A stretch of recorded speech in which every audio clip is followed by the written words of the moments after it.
When asked to take better care of oneself, many people immediately think physical or cosmetic. More and more people are not paying close enough attention to a very serious part of health, and that's mental health. Mental health revolves around someone's psychological and emotional well-being. Issues relating to this are very prevalent amongst people, particularly in college students. Meet Michelle Zuzak, a 20-year-old junior at Montclair State University. On the outside, she appears completely vibrant and upbeat, but beneath the surface, she deals with an array of emotions due to significant issues that can sometimes take a toll. I'm going to school full-time, obviously. I also work 3 part-time jobs. I have a lot going on at home. My parents were addicted to drugs and alcohol. When I was 7 years old, I was actually put into the system with DIFUS, with DCPMP it's called now. And we were put into a kinship legal guardianship program where we would live with a family member instead of our biological parents. I do have 5 siblings. We did not all grow up together. I lived with my grandparents with my younger sister and my younger brother, and that's it. And that was very hard being away from them. My heart was broken, like my heart was taken out of my chest. Your parents are supposed to be the ones that love you the most, and yet I didn't have that. My grandmother in particular is sick. She has like the early onset of Alzheimer's. So going home and taking care of her has been a big part of my life for the past year and a half.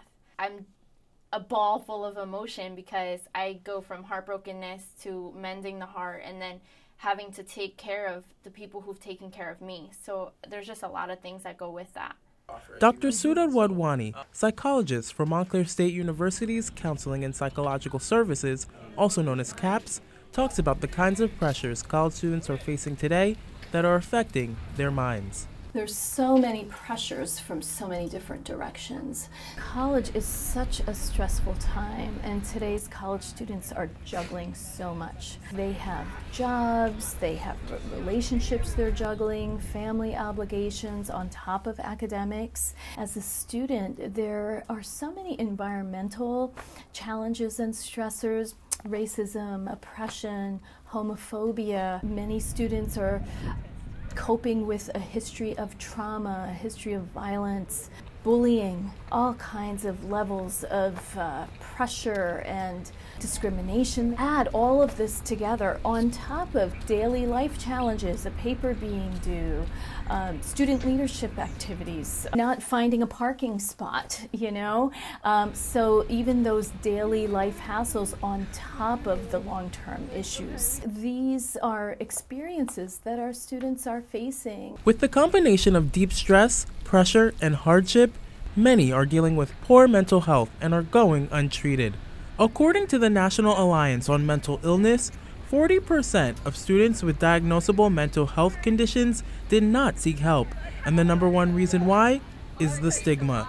With this, many are continuing to suffer with the feeling of shame. I've dealt and I'm still diagnosed with depression, and that's something I deal with every day. It is very hard for you to really know what's beneath someone. I know from personal experience, I was very good at hiding exactly what I felt. Even the closest people to me couldn't tell what was going through my mind, what I was feeling. I never talked about things. I never went to therapy. I never did any of that. I think it might be a mix of not wanting to let people know how I was feeling and not wanting people to know the situation. There has been a negative connotation associated with mental illness. You know, historically films like One Flew Over the Cuckoo's Nest, you know, the terms like crazy. There's something that signifies that it's weak to have a mental health problem. To stop the stigma, it's important to change the conversation. That is the objective of Active Minds, a nonprofit organization that empowers students to speak about mental health, to educate others, and encourage people to get help. Campus-based chapters are available around the nation, including at Montclair State University. Chapter President Melanie Siapi talks about her personal struggle and how it led her to speak up. Why I do it is actually because 5 years ago, my brother committed suicide when I was in high school, and you know, since then, I've always wanted to promote mental health awareness. I want to promote like suicide prevention on campus, and we do a lot of tabling, a lot of outreach to the students here to get that word about what mental health is. During our meetings at Active Minds, we have a different topic each week. It's always about something mental health related, something stigma related, and we talk about it within our own lives. Seeking help by talking about issues, just as members of Active Minds do each week, is an important first step towards improving one's mental health. What I did when I was in high school was isolate myself. And once I realized that that technique wasn't helping me, and once I opened myself to therapy, that's when I saw a dramatic effect and a dramatic impact on my life and a huge change for the better. It takes courage to seek help. It's okay to acknowledge our emotions, our feelings, and even our challenges and difficulties. And if we acknowledge them, we can actually overcome them and make changes. Another great way to improve one's mental health is through campus involvement and community engagement. One thing the research shows is that students who are more involved actually do better in school. It gives you a sense of purpose.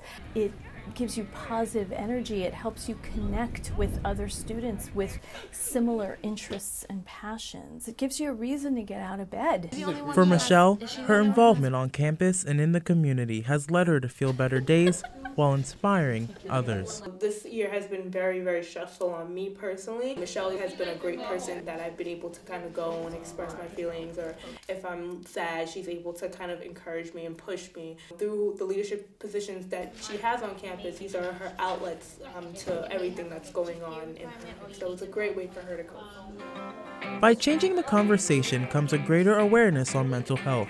With campus resources, major initiatives, and huge support systems, many are realizing that things do get better and the importance of never giving up. It's okay to not be okay. It is okay to have bad days. It's okay to be depressed, and that doesn't mean that you're weak. It just means that you're human. I have depression, post-traumatic stress disorder. A lot of people that suffer from mental illness think that they're alone, and it's not the case. It does get better. From someone who has been in a very low place, I have self-harmed, I have attempted suicide. I am in an infinitely better place because I realize that it's okay to ask for help, and because I ask for help, I'm where I am today. To those who are going through something, it's all right. It's all right to talk about how you feel. Find something that you can express yourself. The sooner that you talk about how you feel, the sooner you feel better. There's been times where I have to go home and take care of my grandparents, and when I'm finished taking care of them or doing what I have to do, I just think, why me? But I kind of turn it around in a positive light. I choose to be successful. I choose to express myself, so I'm choosing a better life for myself.